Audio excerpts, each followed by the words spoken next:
Mga kapatid na nananampalataya sa Allah subhanahu wa ta'ala,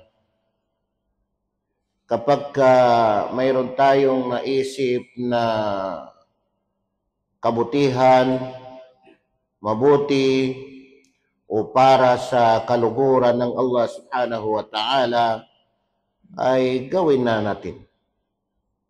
Gawin na natin, huwag na natin ipagpaliban.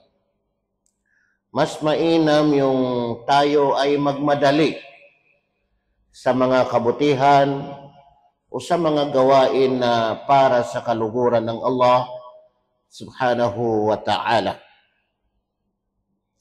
Isang araw na nabanggit ni Uqba bin al-Harith na kami, sabi niya, ay nagsala ng asr kasama si Propeta Muhammad sallallahu alaihi wasallam. Nagsala sila sa bandang likuran ni Propeta Muhammad sallallahu alaihi wasallam. Ibig sabihin ay ang nag-imam sa kanila ay si Propeta. Lagi naman si Propeta ang nag-imam sa kanila. Pagkatapos niyang magsalam ay biglang tumayo si Propeta at lumakad na sa harapan nila. Maraming mga sahaba. Kaya nagulat sila, nagtaka sila kasi hindi pa ito gawain ng propeta na pagkatapos niyang magsalam ay lalabas na agad-agad at nakatingin sa kanya ang mga sahaba. Pero saan pumunta si Propeta Muhammad sallallahu alaihi wasallam? Pumunta sa bahay, sa kanyang pamilya, dahil mayroon pala siyang importante na naalaala. Ano ito, mga kapatid na nananampalataya sa Allah subhanahu wa ta'ala? Sinabi ito ng propeta sa kanyang mga sahaba, mga kasamahan. Kasi napansin niya na nagulat sila, nagtaka sila kung bakit biglang lumabas siya, na sinalisi na niya talaga, lumabas na agad-agad. Sinabi niya sa kanila na zakartu shay'an min tibrin indana fakarihtu an yahbisani fa amartu bi qismatihi. Ibig sabihin nito, mga kapatid na nananampalataya sa Allah, sabi niya, zakartu shay'an ay tadhakkartu shay'an. Ibig sabihin ay naalaala ko, sabi niya, ang isang bagay. Habang siya nagsasala, doon niya naalaala. Naalala ko ang isang bagay, sabi niya, min tibarin na indana, na mga pirasong ginto. Kita ko minadzahab, mga pirasong ginto doon sa bahay. Itinago niya doon sa bahay. Kaya naalala ko, sabi niya, doon sa loob ng bahay, fakarihtu an yahbisani, na hindi ko gusto, sabi niya, na sagabal sa aking pagsasagawa ng ibig sabihin ng ibada.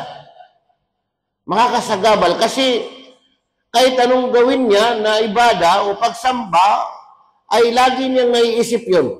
Yung ginto na yun na naiwan niya doon sa loob ng bahay.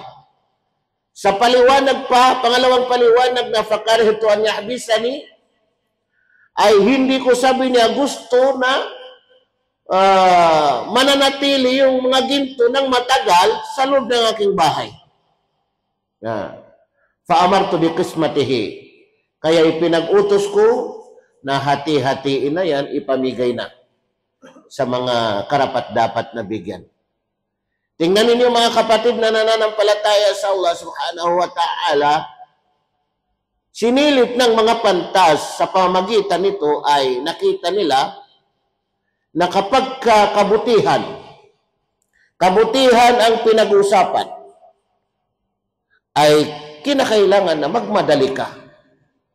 Kahit pa sa panahon na ikaw ay nagdarasal, after ng yung pagdarasal, yung imam, kung tutusin, ang mainam ay huwag mo nang umalis hanggat hindi magsipag-alisan ng mga ma'mum.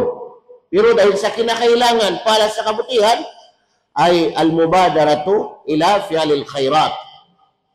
Maging maaga, maging mabilis sa paggawa ng mga kabutihan. Kaya doon nila nakita na isa sa tanda na dapat ay maging mabilis, maging maaga sa paggawa ng kabutihan ang ginawa ni Propeta Muhammad sallallahu alaihi wasallam, na hindi na niya ipinagpaliban na magsipag-alisan ang mga sahaba o pagkatapos ng kanilang pag-azkar dahil kinakailangan na niya na gawin yun. Kasi ayaw niya na makakasagabal sa kanyang kaisipan, sa kanyang pagsasagawa sa mga ibada, at ayaw din niya na mananatili yung ibig sabihin, mga ginto na yun doon sa loob ng kanyang bahay. Kasi ipamigay na. Ipamigay na yun. Tingnan ninyo mga kapatid na nananampalataya sa Allah subhanahu wa ta'ala. Kaya samantalahin natin ang ibinigay sa atin ng Allah subhanahu wa ta'ala na mayroon tayong matinong kaisipan. Mayroon tayong malakas na pananampalataya. Habang malakas pa tayo, sa kapahintunutan ng Allah subhanahu wa ta'ala ay dapat ay gawin na natin. Ano man ang naisip natin na mabuti ay madaliin natin. Kasi mainam yung tao na habang malakas pa siya ay gagawin na niya yung ano man ang mga kabutihan na dapat niyang gawin. Sinabi ni Propeta Muhammad sallallahu alaihi wasallam, al-mu'minul qawi khairun wa ahabbu ila Allah min al-mu'minid da'if wa fi kullin khair. Ang mu'min, sabi ni Propeta, na malakas, al-mu'minul qawi. Ang mu'min na malakas, ang mananampalatayang malakas, o ang taong malakas. Ang tinutukoy dito na qawi ay qawiyun fil iman. Malakas yung kanyang pananampalataya. Ang mu'min, ang mananampalatayang malakas. Ibig sabihin ay malakas yung kanyang pananampalataya, khairun wa ahabbu ila Allah, ay higit na mainam at higit na kalugod-lugod, kamahal-mahal doon sa Allah subhanahu wa ta'ala, min al-mu'min ad-da'if, kaysa sa mu'min na mahina. Kaysa sa mu'min na mahina. Hindi pinag-usapan dito yung katawan o pangangatawan o kalusugan. Ang pinag-usapan dito ay yung malakas na pananampalataya. Yung taong may malakas na pananampalataya ay higit na mainam at higit na kalugod-lugod doon sa Allah subhanahu wa ta'ala kaysa sa taong mahina ang kanyang pananampalataya. Kasi yung mahina ang kanyang pananampalataya, madalas ipagpapaliban, madalas tinatamad, madalas sakalang, madalas madalas sa mga sabi-sabi ng mga tao, makukuha sa mga negative na mga salita, mga naririnig, kasi mahina yung kanyang pananampalataya. Pero yung malakas yung kanyang pananampalataya, palibhasa malakas ang kanyang pananampalataya, kaya malakas yung kanyang paninindigan. Mas mainam, sabi ni Propeta, at mas kalugod-lugod, kamahal-mahal doon sa Allah subhanahu wa ta'ala, ang mu'min na malakas ang kanyang pananampalataya, kaysa sa mu'min na mahina ang kanyang pananampalataya. Wa fi kullin khair. At sa bawat, sa dalawa ay may kabutihan. Yung mu'min na malakas ang pananampalataya, may kabutihan. Yung mu'min na mahina ang kanyang pananampalataya ay may kabutihan din. Pero higit na mainam yung mu'min na malakas ang pananampalataya.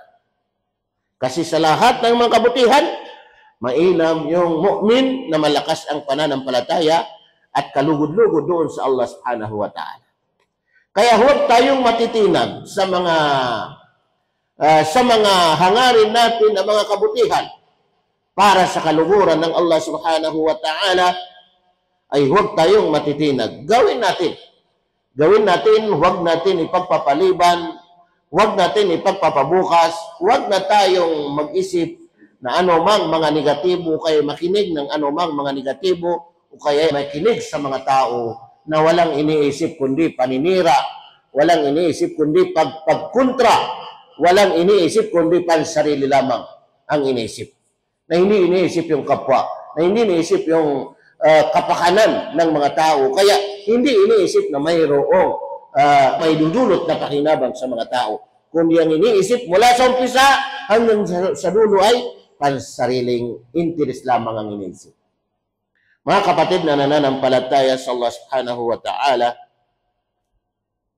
sinabi ng Allah subhanahu wa ta'ala, fastabiqul khairat.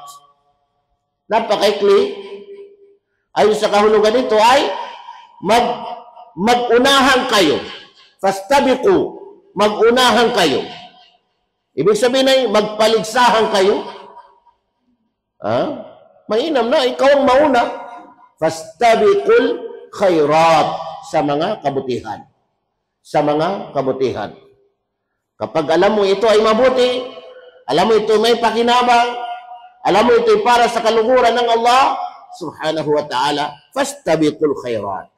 Mag-unahan kayo para sa, ibig sabihin ay sa paggawa ng mga kabutihan, mga gawaing ikalulugod ng Allah subhanahu wa ta'ala. Kaya mga kapatid na nananampalataya sa Allah subhanahu wa ta'ala, sikapin natin na maging matatag at maging malakas ang ating pananampalataya sa Allah subhanahu wa ta'ala upang sa gayon ay may sa buhay natin, may sagawa natin ang mga gawain na kung saan ay para sa kabutihan, para sa kaluguran ng Allah subhanahu wa ta'ala upang sa gayon ay magiging kapaki-pakinabang tayo doon sa Allah subhanahu wa ta'ala kasi dumadaan lamang tayo dito sa mundo. Hindi natin alam bukas makalawa, tapos na. Tapos na ang pamumuhay natin sa mundo. Pero ano ba ang naiwan natin? Ano ba ang naiwan natin? Mga kapatid na nananampalataya sa Allah subhanahu wa ta'ala, gawin natin ang lahat para sa Allah subhanahu wa ta'ala at para sa, ibig sabihin, kabilang buhay na kung saan ay gagantimpalahan tayo ng Allah subhanahu wa ta'ala, ipagkakalob niya ang paraiso na itinalaga o inihanda niya para sa mga taong may pagkatakot sa Allah subhanahu wa ta'ala, mga taong may malakas na pananampalataya sa Allah subhanahu wa ta'ala. Aqulu qawli hadha wa astaghfirullah li wa lakum.